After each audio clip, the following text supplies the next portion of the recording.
2009 akhir, semua anak angkatan 2005-2006 sudah hampir merampungkan persyaratan untuk mengikuti KKN yang dilakukan di beberapa desa sebagai syarat lanjutan untuk tugas skripsi.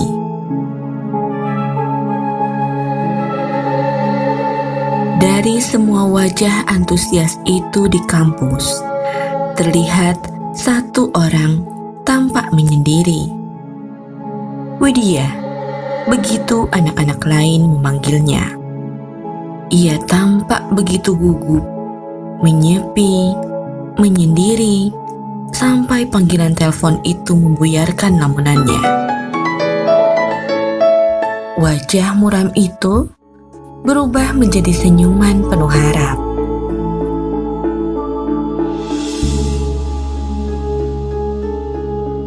Saat itu juga, Widya segera mengajukan proposal KKN karena semua persyaratan sudah terpenuhi, kecuali kelengkapan anggota dalam setiap kelompok minimal harus melibatkan 2 fakultas berbeda dengan anggota minimal 6 orang.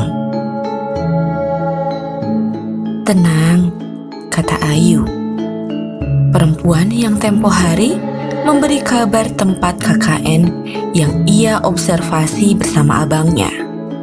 Benar saja, tidak beberapa lama muncul Bima dengan Nur. Ia menyampaikan kelengkapan anggota 6 orang yang melibatkan 2 fakultas sudah disetujui. Siapa yang sudah gabung, Nur? Tanya Ayu. Temanku, Kating. 2 angkatan di atas kita. Satunya lagi temannya. Lega sudah batin Widya. Surat keputusan KKN sudah disetujui semuanya. Terdiri dari 2 fakultas dengan proker, kelompok, dan individu untuk pengabdian di masyarakat yang akan diadakan kurang lebih sekitar 6 minggu. Sebelum berangkat ke lokasi KKN, Widya, Ayu, Bima, dan Nur matanya melihat ke sekeliling. Khawatir, 2 orang yang seharusnya ikut pembekalan belum juga terlihat batang hidungnya. Sampai menjelang siang, 2 orang tersebut muncul, menyapa, dan memperkenalkan dirinya di depan mereka. Mereka adalah Wahyu dan Anton. Setelah basa-basi, bertanya seputar rencana KKN dari A sampai Z selesai, mereka akhirnya berangkat. Naik apa kita nanti? Tanya Wahyu. Elf, Mas, jawab Nur.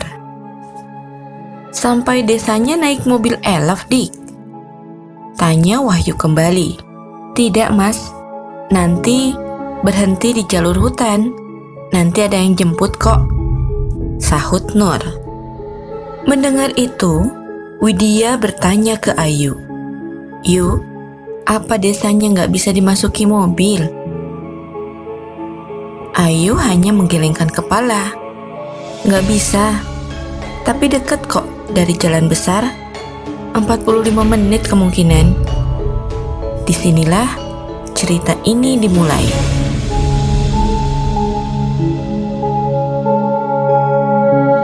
Sesuai apa yang Nur katakan, perjalanan 4-5 jam dari kota.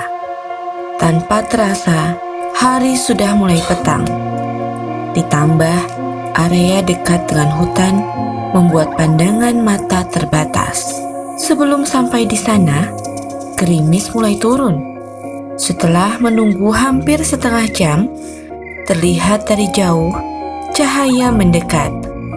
Nur dan Ayu langsung mengatakan bahwa mereka yang akan mengantar. Rupanya, yang mengantar adalah 6 lelaki parubaya dengan motor butut.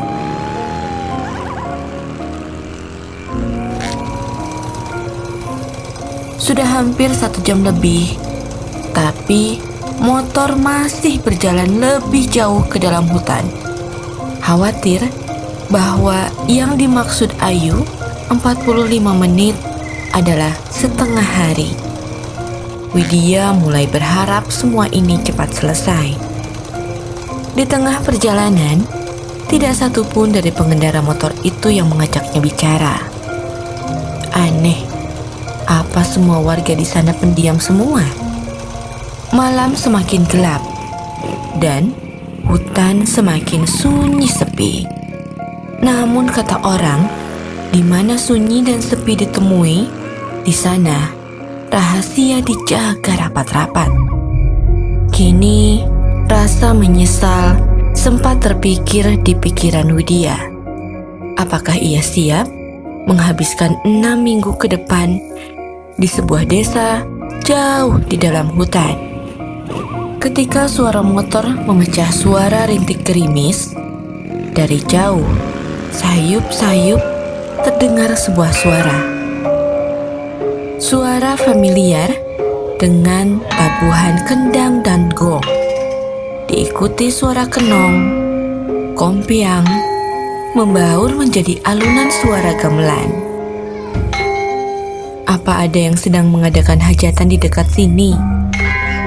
Dan ketika sayup-sayup suara itu perlahan menghilang, terlihat gapura kayu menyambut mereka. Sampailah mereka di sebuah desa, tempat mereka akan mengabdikan diri selama 6 minggu ke depan. "Kesini!" teriak Ayu. Di sampingnya berdiri seorang pria, wajahnya tenang, dengan kumis tebal. Ia berdiri seolah sudah menunggu dari tadi. "Kenalkan, ini Pak Prabu, kepala desa di sini," sahut Ayu. Widya pun bertanya, kenapa desanya harus sepelosok ini? Dengan tawa sumringah, Pak Prabu menjawab, "Pelosok bagaimana maksudnya, Mbak? Bukannya jarak ke jalan besar hanya 30 menit?" Tatapan bingung Widya disambut tatapan bertanya oleh semua temannya. Seolah pertanyaannya kok membingungkan. Mbaknya mungkin capek, jadi mari tak antar ke tempat di mana nanti kalian tinggal. Di tengah kebingungan itu, Ayu menegur Widya. "Maksudnya gimana, Wid? Kok kamu tanya seperti itu? Buat saya sungkan aja." Di situ, Widya menyadari ada yang salah.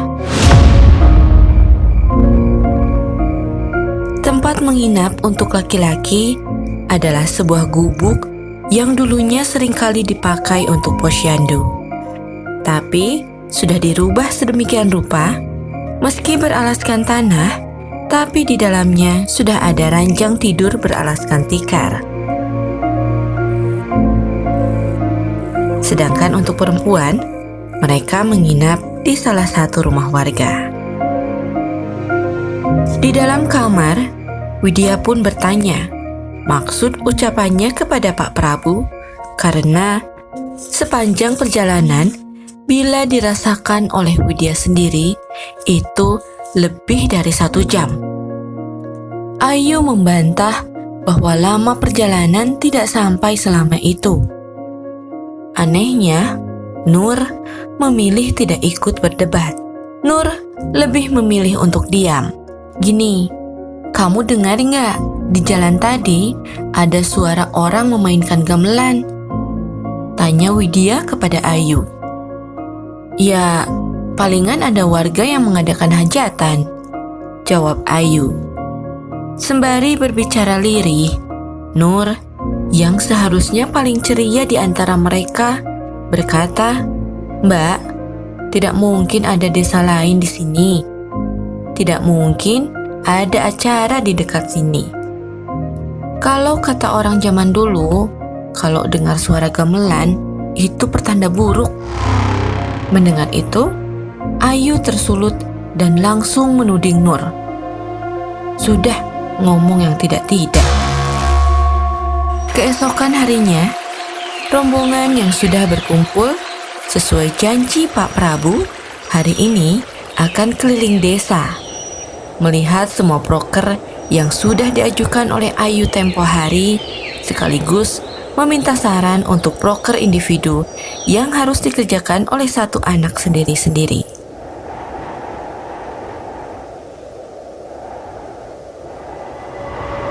Sampailah mereka di pemberhentian pertama, sebuah pemakaman desa. Aneh, itu yang pertama kali dipikirkan Widya. Atau mungkin serombongan orang. Di setiap nisan ditutup oleh kain hitam. Pemakamannya sendiri dikelilingi pohon beringin. Dan di setiap pohon beringin ada batu besar di sampingnya. Di sana ada lengkap sesajen di depannya. Tempat selanjutnya adalah sinden, kolam tempat air keluar dari tanah. Pak Prabu mengatakan bahwa sinden ini bisa dijadikan proker paling menjanjikan. Tidak jauh dari sana ada sungai. Inginnya Pak Prabu, sinden dan sungai bisa dihubungkan. Jadi semacam jalan air. Tanpa terasa hari sudah siang. Ayu dan Widya sudah memetakan semua yang Pak Prabu tunjukkan. Memberinya sampel warna merah dan biru. Dari yang paling diutamakan sampai yang paling akhir dikerjakan. Namun, tetap saja selama perjalanan Widya banyak menemukan keganjilan. Keganjilan yang paling mencolok adalah ia melihat banyak sesajen yang diletakkan di atas tempe, lengkap dengan bunga dan makanan yang diletakkan di sana.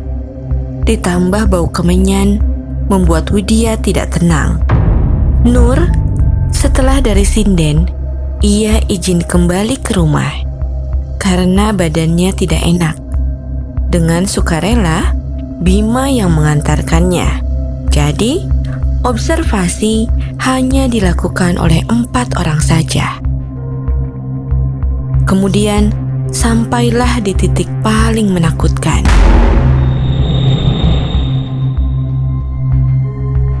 Tipak talas, kalau kata Pak Prabu. Sebuah batas di mana rombongan anak-anak dilarang keras melintasi sebuah setapak jalan yang dibuat serampangan. Di kiri dan kanan ada kain merah lengkap diikat oleh janur kuning layaknya pernikahan.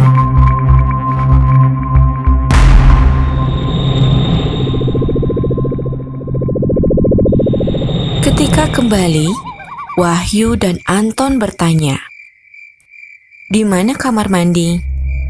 Ia tidak menemukan tempat itu di tempat mereka menginap. Rupanya, setiap rumah di desa ini tidak ada satupun yang punya kamar mandi. Alasan kenapa tidak ada satupun rumah yang memiliki kamar mandi adalah karena sulitnya akses air. Tapi, Pak Prabu menjelaskan, di bagian selatan sinden, samping sungai, ada sebuah bilik dengan kendi besar di dalamnya. Di sana bisa digunakan untuk mandi. Tidak berhenti di situ, Pak Prabu mengatakan bahwa mulai hari ini, kendi di dalam bilik akan diusahakan selalu terisi penuh, terutama untuk mandi anak-anak perempuan. Widya meminta Nur untuk mengantarkan dirinya pergi ke kamar mandi di bilik samping sinden. Awalnya, Nur tampak tidak mau. Tapi karena dipaksa, akhirnya ia pun ikut dengan catatan Nur adalah yang pertama masuk bilik. Widya setuju. Akhirnya mereka sampai di sinden. Bangunan sinden itu menyerupai candi kecil. Bedanya, Kolamnya persegi 4 dengan air yang jernih tapi berlumut. Setelah mencari-cari, ketemulah bilik itu tepat di samping pohon asem yang besar sekali, rindang tapi mengerikan. Nur pun masuk, sementara Widya menunggu di depan bilik. Matanya tidak bisa melepaskan diri dari bangunan sinden yang entah kenapa seolah menarik perhatiannya. Di sampingnya ada sesajen itu yang lebih parah. Bara dari kemenyan itu baru saja dibakar. Antara takut dan kaget, Widya kembali ke pintu bilik, dan dari dalam sudah tidak terdengar suara air bilasan. "Nur? Nur?" teriak Widya sembari menggedor pintu kayu. Anehnya, hening. Tidak ada jawaban dari dalam. Masih berusaha memanggil, terdengar sayup suara lirih. Lirih sekali, sampai Widya harus menempelkan telinganya di pintu bilik. Suara orang sedang berkidung. Kidungnya sendiri menyerupai kidung Jawa. Suaranya sangat lembut. Lembut sekali, seperti seorang biduan. "Nur? Nur? Buka, Nur! Buka!" Spontan, Widya menggedor pintu dengan keras. Dan ketika pintu terbuka, Nur melihat Widya dengan ekspresi wajah panik. Ekspresi ganjil Widya membuat Nur kebingungan. Widya akhirnya bergegas masuk bilik dan menutup pintu. Bagian dalam bilik sangat lembab. Kayu di dalamnya sudah berlumut hitam. Suasananya seperti ada sesosok yang melihat dan mengamatinya. Sunyi, sepi. Nur tidak bersuara di luar bilik. Suasana ini memberikan sensasi kesendirian yang membuat bulu kuduk merinding. Kemudian, kidung itu terdengar lagi. Widya berbalik, mengamati suaranya dari luar bilik di mana Nur berdiri seorang diri. Apakah Nur sedang berkidung? Pertanyaan itu menancap keras di kepala Widya. Usai sudah acara mandi di sore itu, di perjalanan pulang, Widya bertanya, "Nur, kamu bisa bersenandung lagu Jawa ya?" Nur hanya terdiam. Di tengah keheningan mereka menggarap proses, tiba-tiba Ayu mengatakan sesuatu yang membuat Widya tertarik. "Tadi aku sama Bima mengecek progres untuk pembuangan ketika memutari desa. Ingat tidak sama tapak tilas? Ternyata gak jauh dari sana ada sebuah bangunan tua menyerupai sanggar." "Loh, bukannya kamu sudah mengerti? Dilarang berada di sana," jawab Widya. Terjadi perdebatan antara Nur dan Widya.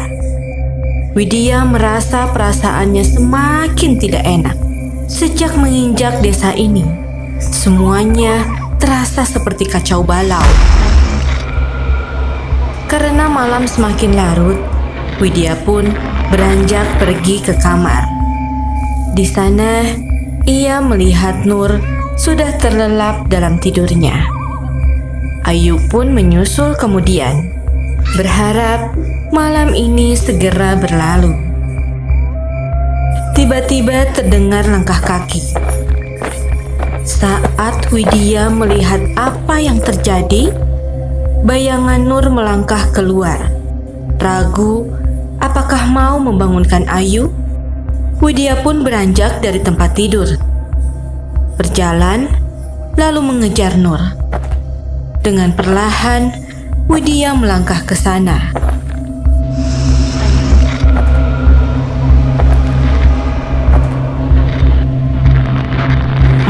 Malam itu sangat gelap, lebih gelap dari perkiraan Widya.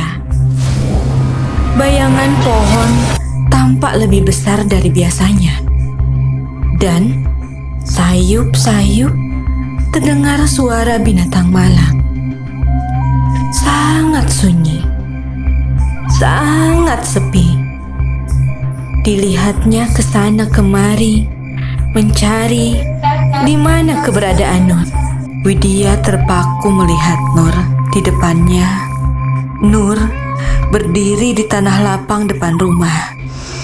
Dia menari dengan sangat anggun tanpa alas kaki.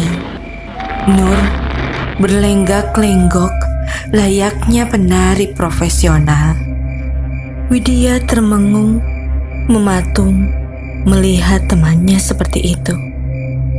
Ragu, Widya mendekatinya. Tak pernah terfikirkan Nur bisa menari seperti ini. "Nur," panggil Widya. Tapi sosok Nur seperti tidak mendengarkannya. Tiba-tiba bulu kuduk terasa berdiri ketika Nur memandangnya. Dari jauh, sayup-sayup kendang terdengar lagi. Widya semakin dibuat takut. Tabuhan gamelan sahut menyahut, campur aduk dengan tarian Nur yang seperti mengikuti alunan itu.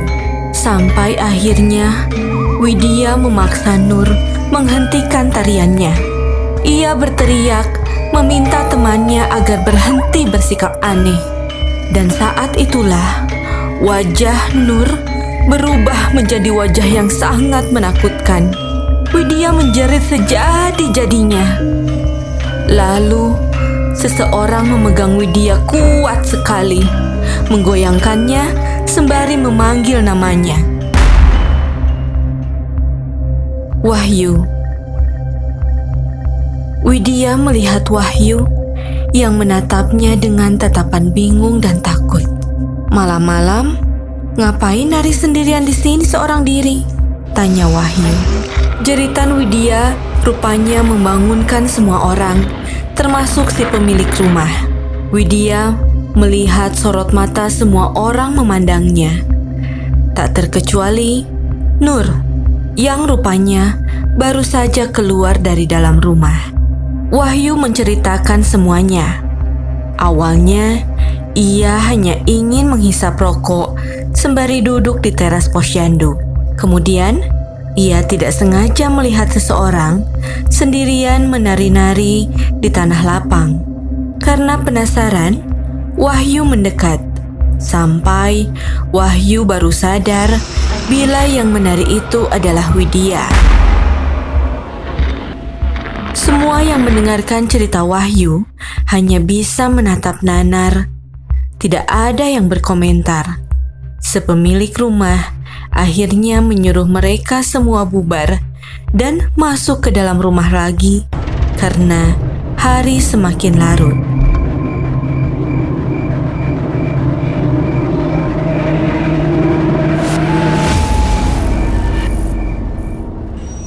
Semua orang sudah berkumpul memenuhi panggilan Pak Prabu.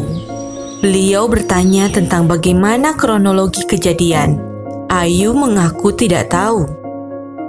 Widya mengatakan ia sedang mengejar Nur yang pergi keluar rumah.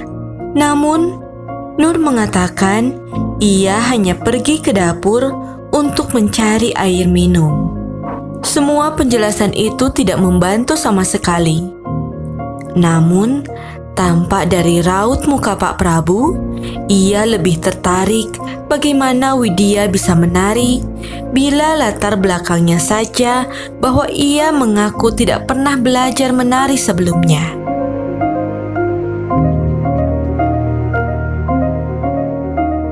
Hari itu, Pak Prabu meminta Widya, Ayu, dan Wahyu menemaninya. Dengan berbekal motor butut yang tempo hari digunakan untuk mengantar mereka masuk ke desa ini, kali ini digunakan untuk mengantar mereka ke rumah seseorang. Jalur yang mereka tempuh hampir sama dengan jalur yang tempo hari. Anehnya, kali ini Widya merasakan sendiri untuk sampai ke jalan raya tidak sampai 1 jam. Malah tidak sampai 30 menit. Lalu, bagaimana bisa ia merasakan waktu selambat itu pada malam ketika orang-orang desa menjemput?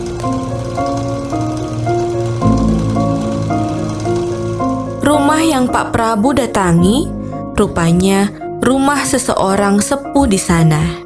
Di depan rumah ada orang tua, kakek-kakek, sepuh, berdiri seperti sudah tahu bahwa hari ini akan ada tamu yang berkunjung. Tidak ada yang tahu nama kakek itu, namun Pak Prabu memanggilnya Mbah Buyut. Setelah Pak Prabu selesai menceritakan semuanya, wajah Mbak Buyut tampak biasa saja, tidak tertarik sama sekali dengan cerita Pak Prabu, yang padahal membuat semua anak-anak masih tidak habis pikir. Dengan suara serak, Mbah Buyut pergi ke dalam rumah. Beliau kembali dengan 5 gelas kopi yang dihidangkan di depan mereka. "Silahkan," kata beliau. Melihat itu, Widya menolak, mengatakan dirinya tidak pernah meminum kopi. Namun, senyuman ganjil Mbah Buyut membuat Widya sungkan, yang akhirnya berbuntut ia meneguk kopi itu meski hanya 1 tegukan saja. Kopinya manis, ada aroma melati di dalamnya. Yang awalnya Widya hanya mencoba-coba, tanpa sadar gelas kopi itu sudah kosong. Tidak hanya Widya, semua orang ditegur agar mencicipi kopi buatan beliau. Katanya, tidak baik menolak pemberian tuan rumah. Semua akhirnya mencobanya. Wahyu dan Ayu kaget setengah mati, sampai harus menyemburkan kopi yang ia teguk. Mimik wajahnya bingung, karena rasa kopinya tidak hanya pahit, tapi sangat pahit, sampai tidak bisa ditolerin masuk ke tenggorokan. Anehnya, Pak Prabu meneguk kopi itu biasa saja. "Begini," kata Mbah Buyut. Beliau menggunakan bahasa Jawa halus sekali, sampai ucapannya kadang tidak bisa dipahami semua anak. Ada kalimat penari dan penunggu, namun yang lainnya tidak dapat dicerna. Sebelum mereka pulang, Mbah Buyut memberi kunir tepat di dahi Widya. Katanya untuk menjaga Widya saja. Kunjungan itu sama sekali tidak diketahui tujuannya. Selama perjalanan, Pak Prabu bercerita tentang kopi.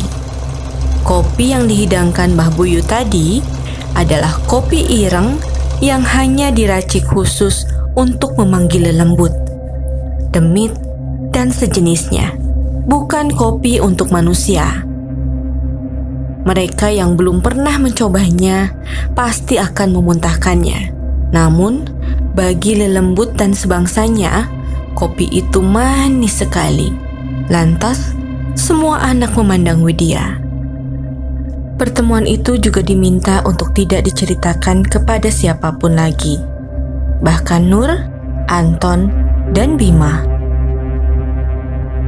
Di sini, Wahyu bercerita kejadian yang tidak ia ceritakan di malam kejadian itu.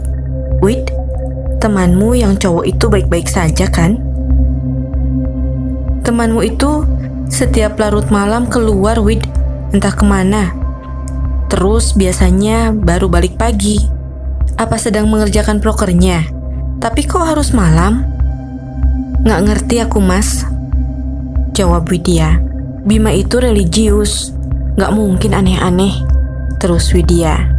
Waktu itu siang hari. Widya sedang mengerjakan prokernya yang sudah tertunda beberapa hari. Wahyu mendekati Widya.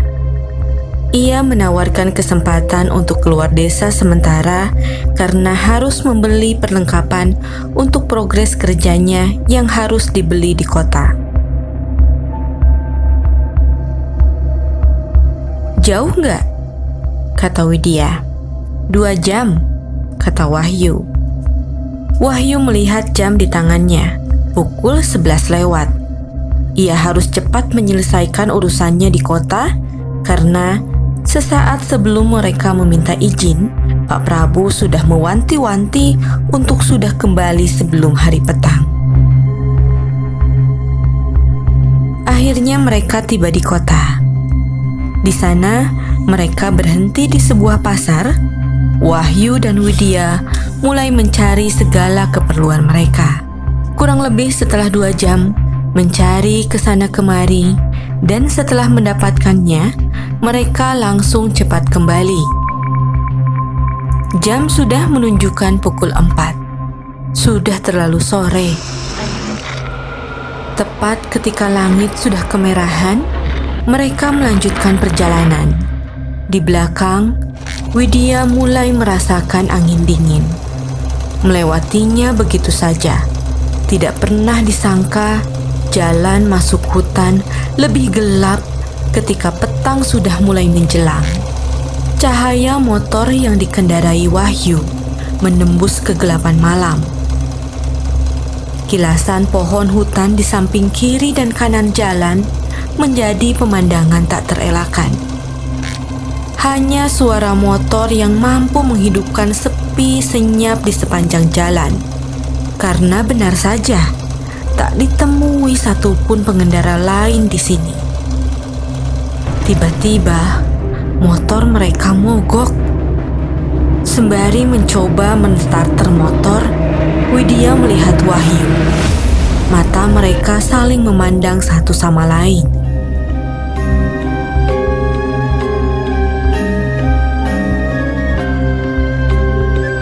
"Yuk, dengar tidak? Ada suara hajatan." Bukan mau mengatakan Widya sinting, tapi Wahyu juga mendengarnya. Dan suara itu tidak jauh dari tempat mereka. Semakin keras suara itu, dan semakin lama diiringi suara tertawa dari orang-orang yang sedang melangsungkan hajatan. Sampai dilihatnya, terdapat janur kuning melengkung. Di sana, Widya melihat sebuah pesta. Tepat di sebuah tanah lapang samping jalan raya. Seperti sebuah area perkampungan, di sana lengkap dengan orang-orangnya, juga panggung tempat musik didendangkan. Wahyu dan Widya terdiam cukup lama, seperti termenung memastikan bahwa yang mereka lihat manusia. Tidak ada angin, tidak ada hujan. Wahyu dan Widya tercekat saat ada orang tua bungkuk bertanya tiba-tiba tepat di samping mereka. "Ada apa, Nak?" Suaranya halus sekali, sangat halus. "Motornya mogok," lanjutnya. Wahyu dan Widya hanya mengangguk. Si orang tua memanggil anak-anak yang lebih muda, kemudian menuntun motor menepi dari jalan raya. Tidak lupa, si orang tua mempersilahkan Wahyu dan Widya istirahat sebentar sembari menunggu motornya dibetulkan. Suasananya ramai. Semua orang sibuk dengan urusannya sendiri-sendiri. Ada yang bercanda, ada yang mengobrol satu sama lain. Tiba-tiba tercium aroma melati. Aroma yang familiar bagi Widya. Sampai si bapak tua kembali menawarkan makanan kepada mereka. Wahyu yang mungkin lapar melahap habis makanan yang disuguhkan. Si bapak mengatakan motor mereka sudah selesai, bisa dinaikin lagi. Benar saja, motor mereka sudah bisa dipakai lagi. Sebelum pergi, Wahyu dan Widya berpamitan. Mereka berterima kasih sudah mau menolong mereka yang kesusahan. Si bapak mengangguk, mengatakan mereka harus hati-hati. Tidak lupa si bapak memberi bingkisan, menunjukkan isinya pada Wahyu dan Widya. Itu adalah jajanan yang dihidangkan tadi. Membungkusnya dengan koran, Widya menerimanya, mengucap terima kasih, lalu lanjut pergi. Sesampainya di kampung, Wahyu pergi mengembalikan motor. Sedangkan Widya sudah ditunggu oleh semua anak. Mereka khawatir, berdiri menunggu di teras rumah. "Dari mana sih? Kok lama sekali?" kata Ayu. "Dari kota, belanja keperluan kita," jawabnya. Tidak beberapa lama, Wahyu sudah datang. Ia masuk ke rumah. Alih-alih istirahat, Wahyu dengan suara menggebu-gebu bercerita kalau baru saja mengalami kejadian tidak mengenakan atas insiden motor. Sampai dibantu orang kampung. Tidak lupa, ia bercerita tentang penari yang ia temui. Kecantikannya, ia ceritakan semua. Bukan sambutan yang Wahyu dapat, tapi tatapan kebingunganlah yang pertama Wahyu lihat. "Tidak ada desa lagi di sini," kata Bima. Wahyu yang mendengar itu tidak terima. "Tahu dari mana kamu?" "Aku sudah sering ke kota, Yu. Prokerku berhubungan sama program hasil alam. Jadi sering ikut ke kota sama orang sini. Sampai sekarang, aku belum menemukan satu lagi kampung di dekat sini." Lalu, Nur memanggil Wahyu. "Mas, memang gak ada lagi desa di sini. Kan sudah pernah dibahas dulu." "Kalian kalau gak percaya, tak kasih bukti kalau ada desa lain di sekitar sini," tandas Wahyu. Widya yang sedari tadi diam, tiba-tiba ditarik oleh Wahyu. Tanya sama Widya kalau tidak percaya. Wahyu membuka paksa tas Widya dan mengambil bingkisan itu. Bukan koran lagi yang Wahyu temuin, namun daun pisang yang terbungkus di jajanan pemberian bapak tua itu. Tepat ketika Wahyu membuka bingkisan itu, semua orang melihat isi di dalam bingkisan itu berlendir dan aromanya sangat amis. Tidak salah lagi, di dalam bingkisan itu adalah kepala monyet yang masih segar dengan darah di daun pisangnya. Setelah kejadian malam itu, Wahyu mengurung diri di dalam kamar. Sementara Widya hanya mengulang kalimat Mbak Buyut, "Jangan menolak pemberian tuan rumah." 23 hari sudah dilalui. Setiap hari, perasaan Widya semakin tidak enak. Dimulai dari satu persatu warga yang membantu prokernya mulai tidak datang satu persatu. Kabarnya mereka jatuh sakit. Anehnya, itu terjadi di proker kelompok mereka yang berurusan dengan sinden. Pernah suatu hari, Widya mendengar secara tidak langsung kalau ini semua karena sindennya mengandung kutukan. Tapi Pak Prabu bersikeras hal tersebut hanyalah mitos, tahayul, sesuatu yang membuat warga desanya ketinggalan zaman. Alasan kenapa Pak Prabu memasukkan ini menjadi proker adalah agar air sungai dapat dialirkan ke sinden ini, sehingga warga tidak perlu lagi jauh-jauh mengambil air ke sungai yang tanahnya terjal. Di malam itu juga, Widya ingat yang dikatakan Wahyu. Setiap malam, Bima pergi keluar rumah. Entah apa yang dilakukannya.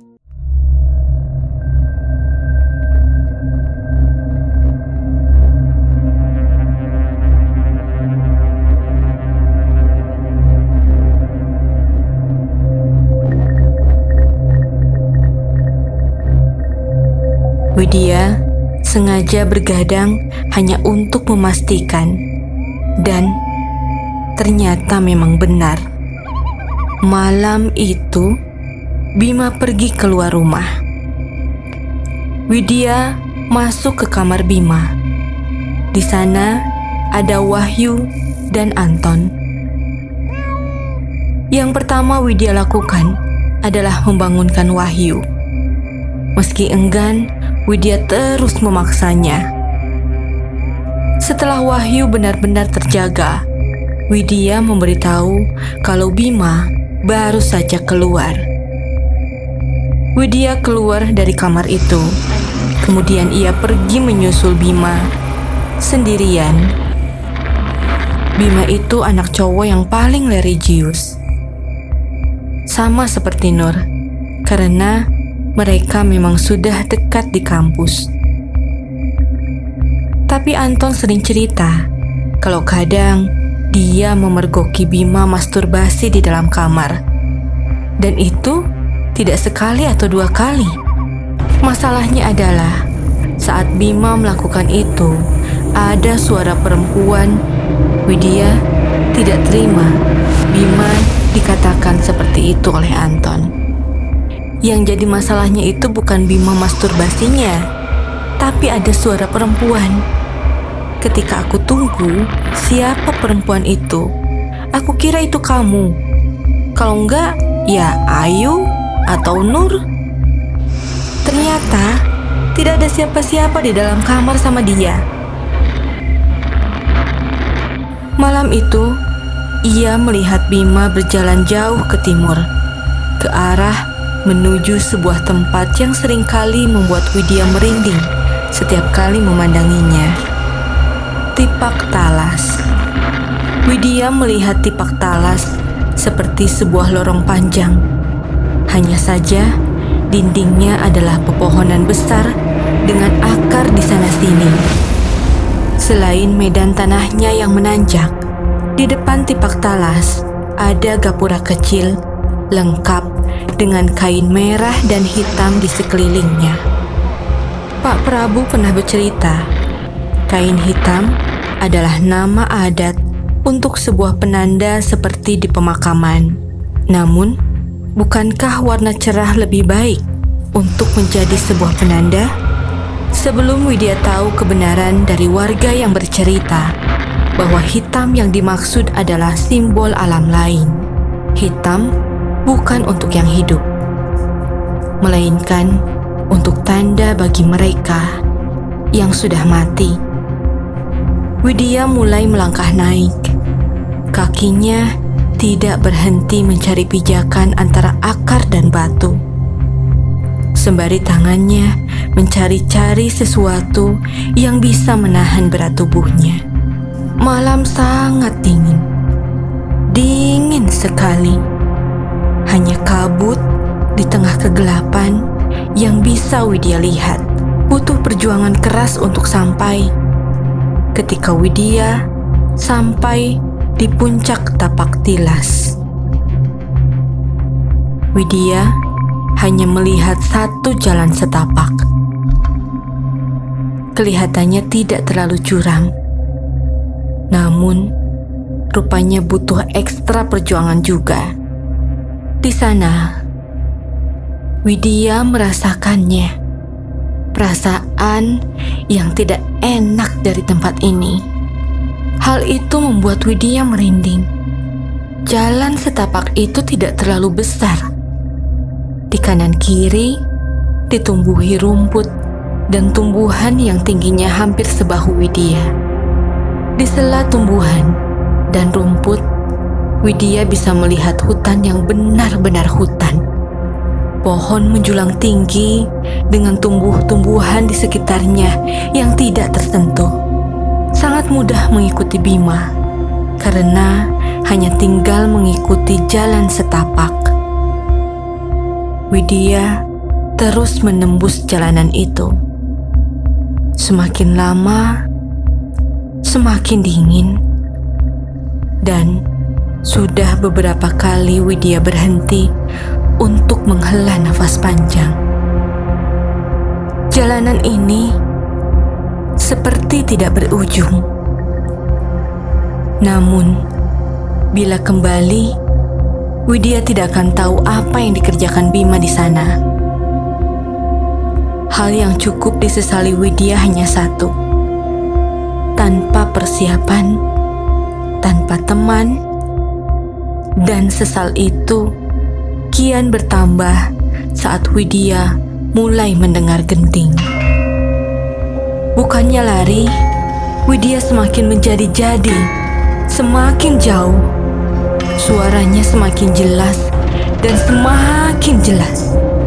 Semakin ramai bahwa di sana Widya tidak sendirian.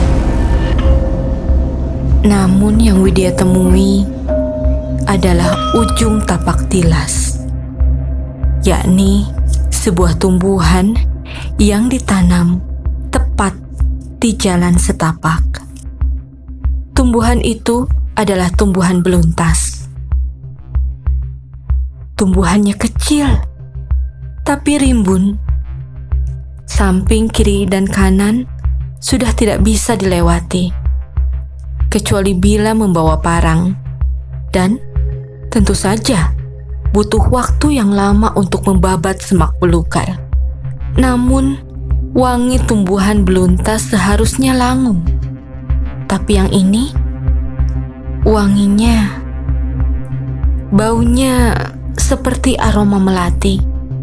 Seperti tidak sadar, Widya sudah mengunyah daun itu dan terus mengunyah. Widya baru tersadar saat tenggorokannya tersayat batang beluntas yang tajam. Dan di balik tumbuhan itu, Widya melihat jalan menurun.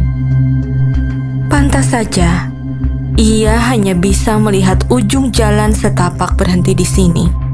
Jadi, jalan menurunnya ditutup oleh banyak sekali tumbuhan beluntas.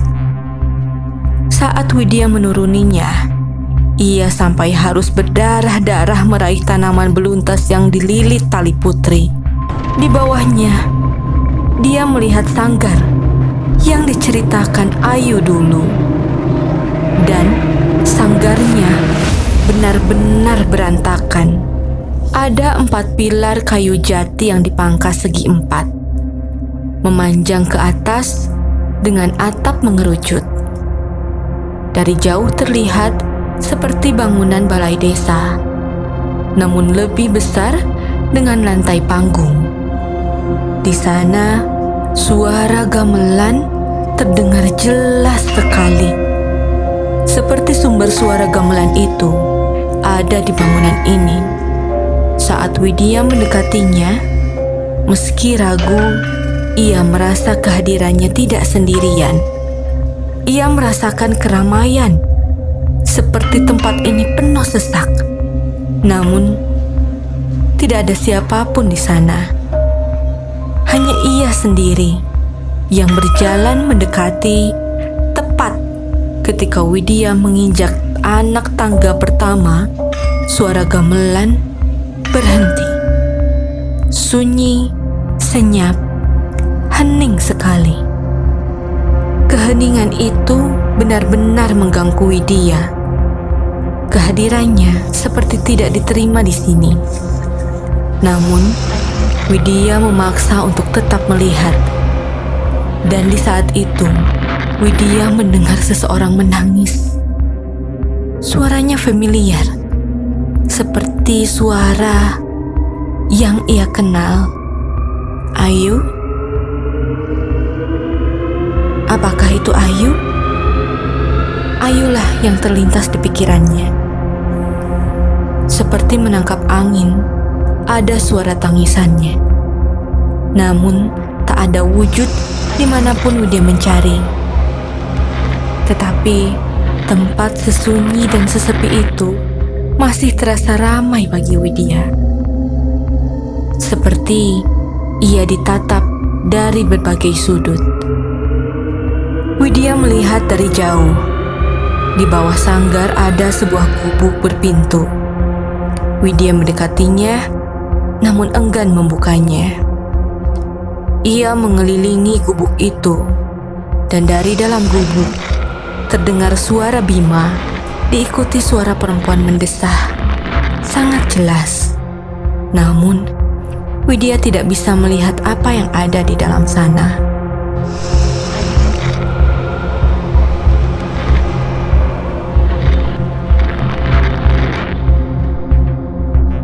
Leher Widya perlahan semakin berat dan berat. Saat Widya masih bersusah payah mencari cara untuk melihat, Widya menemukan beberapa celah kecil untuk mengintip. Dari sana, Widya menyaksikannya secara langsung. Bima sedang berendam di sinden. Lalu di sekitarnya, ia dikelilingi banyak sekali ular besar. Melihat itu, Widya kaget. Dan parahnya, Bima menatap lurus ke tempat Widya mengintip. Semua ularnya sama. Seperti yang Widya rasakan, mereka tahu ada tamu tak diundang. Melihat reaksi seperti itu, Widya berlari, berbalik dan pergi. Widya menyadari yang menari itu Ayu. Matanya Ayu sembab, seperti sudah menangis lama. Tetapi gelagat ekspresi wajahnya seperti menyuruh Widya lari. Lari, lari. Tanpa tahu apa yang terjadi, Widya langsung lari.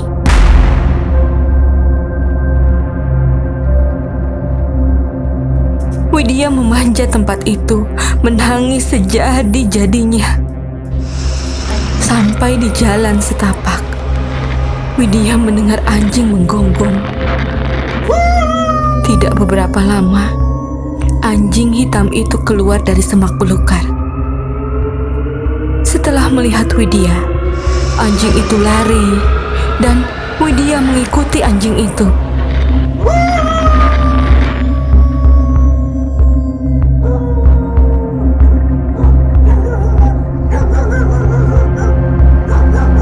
Widya keluar dari jalan setapak itu. Ketika subuh, terlihat dari langit yang kebiruan. Tapi, rupanya Widya salah. Seorang warga desa kaget bukan main melihat Widya. Dia langsung lari sambil berteriak memanggil warga kampung. Bingung, hampir warga berhamburan memeluk Widya. Sehari semalam, Widya rupanya sudah menghilang. Sembari menggiring Widya masuk ke rumah, Widya mendengar Nur menjerit, menangis, seperti orang kesetanan.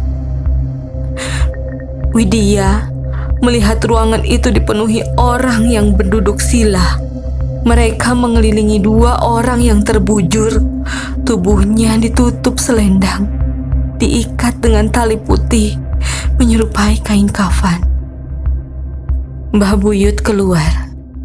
Ia melihat Widya, kemudian memanggilnya. "Sini nak, Simbah baru saja selesai membuat kopi." Mbah Buyut masih mengaduk kopinya, memandang Widya yang tampak mulai kembali kesadarannya. "Ini, diminum dulu." Widya menyesap kopi dari Mbah Buyut. Tiba-tiba rasa pahit yang menohok membuat tenggorokan Widya seperti dicekik, membuat Widya memuntahkannya. "Temanmu melakukan pantangan yang tidak bisa diterima manusia, apalagi bangsa halus," kata Mbah Buyut sembari geleng-geleng kepala. Sinden yang kamu kerjakan itu kembar.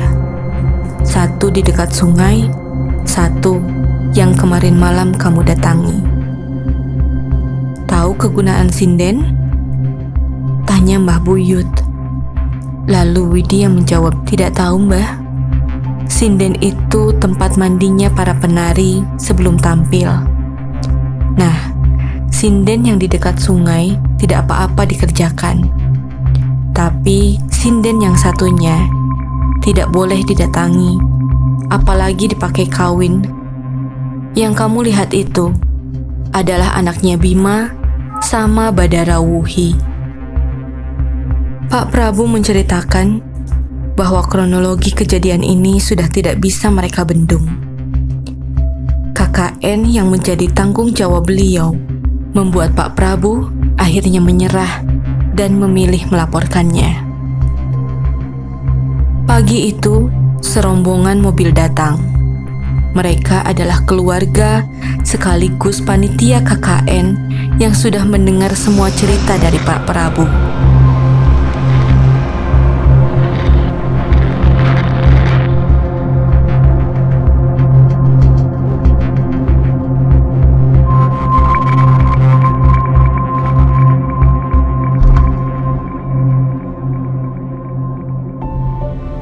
Memang benar, manusia itu merasa besar. Padahal, sesungguhnya ada kebesaran lain yang membuat manusia tidak ada apa-apanya.